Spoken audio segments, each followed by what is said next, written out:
ойын жасау оңай іс емес. Бірақ сіздің шабытыңыз ашылып, табыс алып келетін ойыңыз немесе идеяңыз пайда болса, онда тезірек іске кіріскен жөн. Тәуелсіз бағдарламашылар немесе фрилансерлер саны күннен күнге өсуде. Ал ойын жасау ісі әлі осындай арзан әрі оңай болмаған. Сонымен екінші бөлімімізде біз іске көшеміз. Ал егер сіз бірінші бөлімді көрмесеңіз, онда осы видео басталмас бұрын соны көруді ұсынамын. Онда біз ойын жасау деген не, түрлері, қанша ақша тапсақ болады, немесе жалпы ұғымын қалыптастырамыз.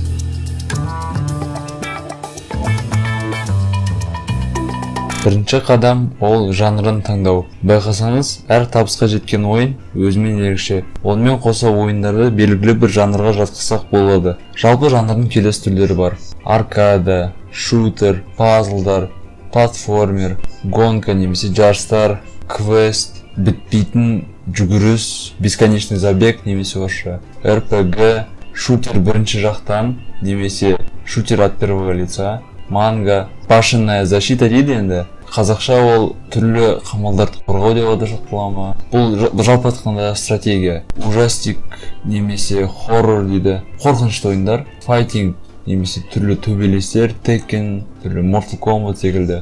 Комедиялық немесе түрлі күлкілі, тек қана қызық үшін ойнайтындар. Сосын выживание немесе тірі қалу деп аталып бола ма? Мен білмедім. Жалпы осындай жанрдың түрлері бар. Ал егер жанр түрлері туралы көбірек білгіңіз келсе, онда осы видеоның астынан жанрға байланысты видеоны таба аласыз.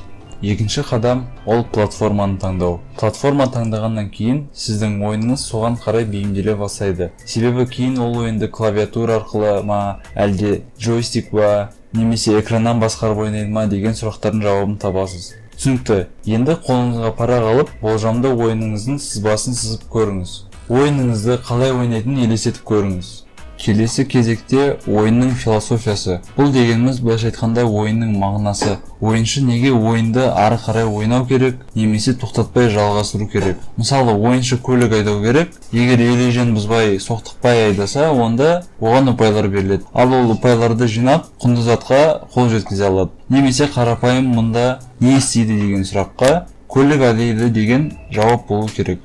Біраз уақыт қоя тұрып демалып алу, кейін қайта қолға алу. Себебі сіз қайта оралғанда, сіз бұл іске жаңа көзқараспен қарайтын боласыз. Енді сізге жоспар қажет. Жоспарда сіз барлық өтін нүктесіне шейін тізіп шығуыңыз керек. Мысалға, ойын басталарда анимация былай болады, немесе ойын бастау деген кнопканы батырманы басқанда, ол жоғалып кетеді секілді, бәрін түйін-түйініне шейін жазып қою керек. Кейін өзіңіз сол жоспар арқылы жұмыс істей бастайсыз. Өте тиімді әрі өте ыңғайлы. Өз ойыңызды басқалармен бөлісіңіз. Әрине, ұрлап кетпеуін қадағалаңыз. Себебі басқа адамдар сіздің ойыныңыз ойнайды ғой. Олар сіздің қатеңізді айтады, немесе былай істесеңіз күштірек болады секілді айтып, сіздің жоспарыңызға түрлі өзгертулер енгізуі мүмкін. Сондықтан да басқа адамдардың ойларында тыңдаған өте маңызды. Ал егер сіз істей алмайтын жоспарда бір тізім пайда болса, онда оны әрине басқа адам істей алады. Ұмытпаңыз, егер сіз сурет сала алмасаңыз, өзіңізді қинаудың керек жоқ. Жай ғана суретші жалдай саласыз.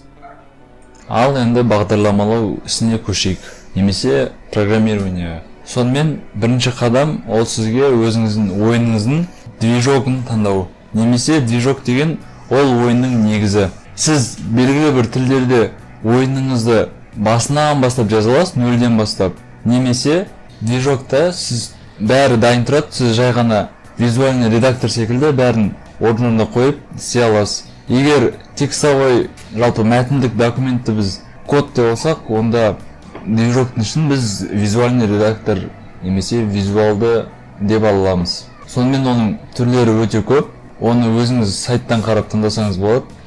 Сілтемесі осы видеоның астында болады. Қысқаша айтқанда, движок деген ойын басталарда біз бәріміз көретін нәрсе. Егер өз движогыңды дұрыс әрі қалай таңдау керектігін білмесең, онда осы видеоның астында осыған бөлек арналған видеом бар. Соны міндетті түрде көр. Сілтемесі осы видеоның астында. Движокты таңдаған соң, оны үйрену жолдары өте көп. YouTube'тың өзінде оның түр-түрі және де түрлі тілдерде бар. Бірақ қазақ тілінде өкінішке орай жоқ. Ағылшын және де орыс тілдерінде өте көп материалдар таба аласыздар. Одан басқа, егер сіз мысалға CSGO немесе GTA секілді ойын істегіңіз келсе, YouTube'да сондай GTA-ның көшірмесін істеген адамдар бар. Соның видеолары да бар. Міндетті түрде оларды да қарап көріңіздер. Егер бір ойынның көшірмесі секілді істегіңіз келсе, немесе үйренуге уақыт кетірмей, жай ғана адам жалдайсаңыз болады. Ал егер сіз движок емес басынан бастап өзіңіз жазғыңыз келсе белгілі бір тілде, онда қазір қарастырамыз. Мынау орысша мақала немесе статья сайттан. Сонымен мысалға міне ассемблер тілі. Бұл ассемблер тілінде Sega мен Dendy'ға арналған түрлі ойындар бар. Соның ішіндегі біз білетін Mario. Кейінірек C, кәдімгі C тілі. C, C#, C++ секілді тармақтар. Мысалға бұл тілде Doom ойыны жасалған 1993 жылы. Басқа, бұл 3D ойын, 3D'нің қандай екенін біз бірінші бөлімде айтқан болатынбыз. Және де 10 миллион жазылымдар бар бұда.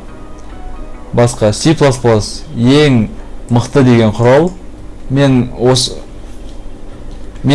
осы тілге арналған бөлек бір видеоларым бар, соны міндетті түрде көріңіздер. C++ сияқты тілде World of Warcraft секілді ойын жазылған. C# ол Microsoft тілін қайттан Microsoft шығарған тіл. Бұл кәдімгі C++, C секілді тілдердің тармақтары.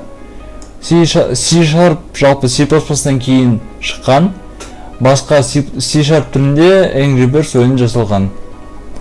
Java тілінің ерекшелігі ол кез келген платформада қолданыста, немесе кез келген платформа оған қолжетімді. Java тілінде Minecraft жазылған болатын.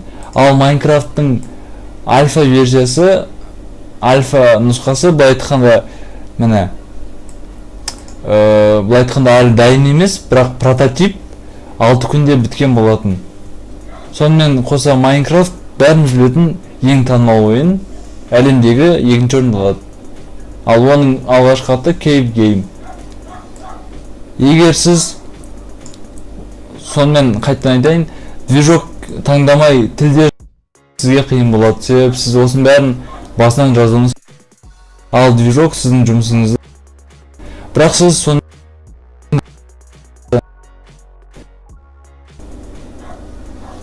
ал движоктардың белгілі бір минусы немесе кемшілігі, олар кейін мысалға сіздер ойын саласыздар, кейін сіздің 40% немесе 30%.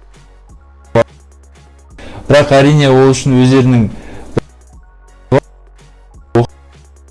кейбіреулер мысалы деген сенен уәдеге тұрады. Ақыр соңында прототипін істеп көріңіз. Прототипте ешқандай әуеннің керегі жоқ, ешқандай суреттеме немесе прорисовканы да әлпештеудің керегі жоқ. Жай ғана бірінші көрініске ғана істеу қажет. Сонымен қатар кейін сол прототипті басқа адамдарға да көрсетіп көріңіз. Егер прототип басқа адамдарға ұнамаса, онда шын ойынның өзі неге ұнауы керек секілді сұрақтар өзіңізге қойып, жауабын табыңыз. Біліңіз, адамдарға не ұнамайды. Мүмкін басқару қиын шығар, мүмкін ойын шли қиын шығар, мүмкін былайша айтқанда оңай, мүмкін түрлі жолдарын іздеп көріңіз. Онымен қоса, ойынның прототипінде түрлі әдістерді көріңіз. Сіз тек қана осы жолмен жүреді деген жолмен емес, басқа да, мысалға, картаның сыртына шығып кете ала ма секілді заттарды тексеріп көріңіз. Және де басқа адамдарға ойнатыңыз. Себебі олар сіз ойнамағандай ойнап, басқа жерге кіріп кетуі мүмкін. Сөйтіп, кейін сол жерді жөндей салатындайсыз. Ойынды читтардан қорғау үшін оны жай ғана қателерін табу керек. Қате немесе баг. Сонымен оны сіз өзіңіз отырып тапсаңыз болады, немесе жаңа айтылғандай басқа біреулер ойнап жатып байқамай тауып қою мүмкін. Ал байқасаңыздар болады тағы да YouTube'да мысалға прохождение игры дейді. Сөйтіп, онда түрлі мысалға мынау босты былай алдаса болады, оның мынандай багы бар деп сөйтіп ұтса болады деген видеолар сондай шығарады. Сол секілді болмас үшін сіз арнайы компания жалдасаңыз болады. Ол компания сіздің қатеңізді тауып береді. Алайда мысалға өзінің қатесі үшін бір қате $1 болуы мүмкін. Мысалға Илон Маск, егер де сіз оның беспилотный немесе басқарылмайтын, алыстан басқарылатын деп айтсақ, сондай машинасы немесе көлігі, ол $200,000 береді сізге, егер сіз қатесін тауып берсеңіз. Сондықтан да бұлар не үшін бұлай жасалынады? Себебі егер де кәдімгі өзінің маманы, өзінің ісін білетін хакерлерге жалдайтын болсаңыз, онда олардың қызметі өте қымбат тұрады, әрі ондайлар өте аз, мүмкін уақыты да жоқ болуы мүмкін. Ал бұндай қарапайым халық өте тез тауып алады ондай қателерді. Сөйтіп сізге тезірек айтады. Ал кез келген істе ең бастысы ол берілмеу. Себебі сіз берілсеңіз ештеңе болмайды, ал берілмей соңына шейін барсаңыз, онда сізде не бір нәрсе болады, не бір нәрсе болмайды. Сізде бұл жерде екі нұсқа болса, ал берілсеңіз бірақ нұсқа, бұл ештеңе болмайды. Сондықтан да міндетті түрде осы істі соңына дейін апарыңыз. Егер сіздің ойыныңыз шығып жатса, оны міндетті түрде маған көрсетіңіз. Мен оны міндетті түрде, былайша айтқанда, ал осы жерден мен сізбен қоштасам, және де сізге еске салғым келеді. Осы видеоның астынан сіз движокты қалай таңдау, немесе кейін ойында қандай қызмет көрсету орындары, сервистарда таратсаңыздар немесе дамытсаңыздар болады секілді видеоларды таба аласыздар. Барлық видеолар осы видеоның астындағы сілтемелерде орналасқан. Басып көре беріңіздер. Сұрақтарыңыз қалса мен сізді комментарийде күтемін. Ал егер видео ұнаса сізден лайк, басқа да видеоларды өткізу үшін арнаға жазылу керек.